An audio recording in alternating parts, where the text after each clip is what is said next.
Praise the lord. Welcome to shouts of blessing. దేవుని కృపలో భద్రపరచబడి నూతన దినములో ప్రవేశించాం.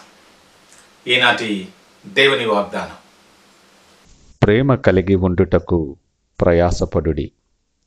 Follow the way of love. 1 కొరింథీయులకు రాసిన పత్రిక 14వ అధ్యాయం 1వ వచనం. Praise God. ఈ నూతన దినములో దేవుడు మీ కొరకు సిద్ధపరిచిన ప్రతి దీవెన ఆకాశపు వాకిళ్ళ విప్పి మీ మీద కుమ్మరించునుగాక. మరి యొక్క నూతన దినాన్ని ఆరంభిస్తున్న నేపథ్యంలో ప్రేమ కలిగిన వాగ్దానము ద్వారా దేవుడు మనల్ని దర్శిస్తూ ఉన్నాడు. మన అనుదిన జీవన ప్రయాణములో, మన జీవన విధానములో ప్రతి విషయం కొరకు మనం ప్రయాసపడుతూ ఉంటాం. అనుదినం, అనుక్షణం ప్రతి దాంట్లో కూడా ప్రయాసే. కొన్ని మన అవసరాల నిమిత్తం మనం ప్రయాసపడుతుంటే, కొన్నిసార్లు మన భవిష్యత్తు కొరకు ఆలోచన చేసి భవిష్యత్తు ప్రణాళికల నిమిత్తం చాలా ప్రయాసపడతాం. ఈ ఉదయకాలం దేవుడు లేఖనము ద్వారా నీతో నాతో మాట్లాడుతూ ఉన్నాడు. ప్రేమ కలిగి ఉండుటకు ప్రయాసపడుండి అని చెప్తూ ఉన్నాడు. ఇది దేవుని మార్గం. ఆయన లోకాన్ని ఎంతో ప్రేమించాడు. ప్రాణము పెట్టునంతగా ప్రేమించిన గొప్ప దేవుడు. అందుకే లేఖనం మనల్ని హెచ్చరిస్తుంది. క్రీస్తు యేసునకు కలిగిన మనస్సు మీరును కలిగి ఉండాలని మనల్ని హెచ్చరిస్తూ ఉంది. ఆ ప్రకారమైనటువంటి జీవన విధానం మనము కలిగి ఉండాలని దేవుడు ఆశపడుతున్నాడు.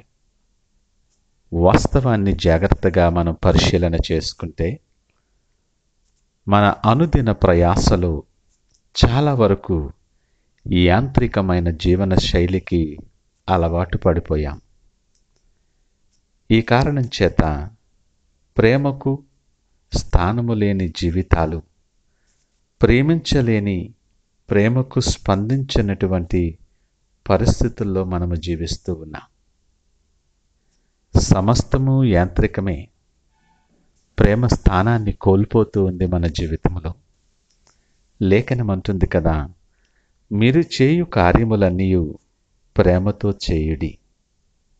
ఈ వాక్యం అనేకసార్లు మనం విని ఉన్నప్పటికీ మన ఆలోచనలు, మన పనులు, నడతలు చాలా వరకు స్వార్థపూరితమైనవిగానే ఉంటున్నాయి. ఈ మాటలు వింటున్న ప్రియ దేవుని జనాంగమా, లేఖనం మనల్ని హెచ్చరిస్తుంది.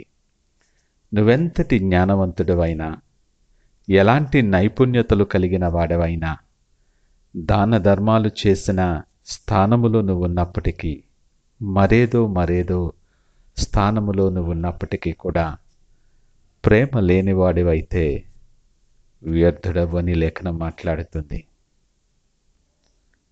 ప్రేమకున్న మంచి లక్షణాలేమనగా, ఇది స్వప్రయోజనాన్ని విచారించదు. ఈ ప్రేమ అపకారం మనసులో ఉంచుకోదు. ఈ ప్రేమ దోషమును కప్పుతుంది, అన్నింటినీ ఓర్చుకుంటుంది, అన్నింటినీ తాళుతుంది. ప్రత్యేకంగా ఈ ప్రేమలో భయం ఉండదు. ప్రేమ దేవుని మూలముగా కలుగుతుంది. నీవు దేవుని వానివైతే, ఆయన పక్షపు వానివైతే, మనమును ఒకరినొకరు ప్రేమించబద్దులై ఉన్నాం. నీ కొరకు, నా కొరకు ఆయన ప్రాణము పెట్టునంతగా ప్రేమించినప్పుడు ఆ ప్రేమను ప్రకటించే స్థితిలో మనం ఉండాలని ఆయన ఆశపడుతూ ఉన్నాడు. ఆయనే మొదట మనలను ప్రేమించాడు, మనం ప్రేమించామని కాదు. ఈ మాటలు వింటున్న నీవు, నేను ఈ ప్రేమ విషయంలో ఎంత యథార్థవంతులముగా మనమున్నాం ఆలోచన చేసుకుందాం. దేవుని ప్రేమించినని చెప్పుచు తన సహోదరుని ద్వేషించిన ఎడల వాడు అబద్ధికుడగునని లేఖనం అంటుంది. చూసిన సహోదరుని ప్రేమించలేని వాడు చూడని దేవుణ్ణి ఎలాగ ప్రేమించగలడు? నువ్వు దేవుణ్ణి ప్రేమిస్తున్నావని నువ్వు అనుకుని నువ్వు ప్రకటిస్తే నీ సహోదరుని కూడా ప్రేమించాలి.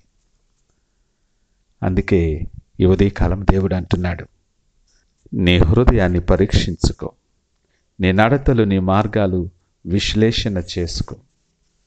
వీటన్నిటి మధ్యలో ప్రేమ కలిగి ఉండుటకు ప్రయాసపడు. ఆ ప్రేమ అన్నిటిలో శ్రేష్టమైనది. ఆ గొప్ప ధన్యతలో మనము నిలుచుండులాగున ఆయనిచ్చిన ఈ నూతన దినమును ప్రార్థనాపూర్వకంగా ఆరంభించుకుందామా? ప్రార్థిద్దాం. పరిశుద్ధుడు, ప్రేమ నమ్మకమైన మా యేసయ్యా, స్తోత్రాలు. ఈ ఉదయకాల సమయం మాతో మీరు మాట్లాడారు. లోక సంబంధమైన అనేక విషయాల నిమిత్తం, మా ప్రణాళికలు మా ప్రయత్నాల నిమిత్తం, లోక సంబంధమైన లాభము కొరకు మేమెంతో ప్రయాసపడిన వారముగా ఉంటున్నాం. ఈ దినము సూటిగా మాతో మాట్లాడారు. ప్రేమ కలిగి ఉండుటకు ప్రయాసపడుండని, మీ ప్రేమలో నిలిచి ఉండి నీ ప్రేమను సమీపము నుండి ఎరిగిన వారమై రుచి చూసి నీ సన్నిధిలో నీకు సాక్షులుగా నిలుచుండి నీ ప్రేమను ప్రకటించే వారముగా మమ్మలను బలపరచండి. ఈ నూతన దినములు నీ ప్రేమను ప్రకటిస్తూ మీకు కలిగిన మనస్సు మేము కూడా కలిగి ఉండే రూపాంతరపు జీవితాన్ని మాకు అనుగ్రహించి మీరే మహిమ ఘనత ప్రభావాలు పొందమని యేసు పరిశుద్ధ నామమున స్తుతించి ప్రార్థించి వేడుకొనుచున్నాము తండ్రి. ఆమేన్. God bless you.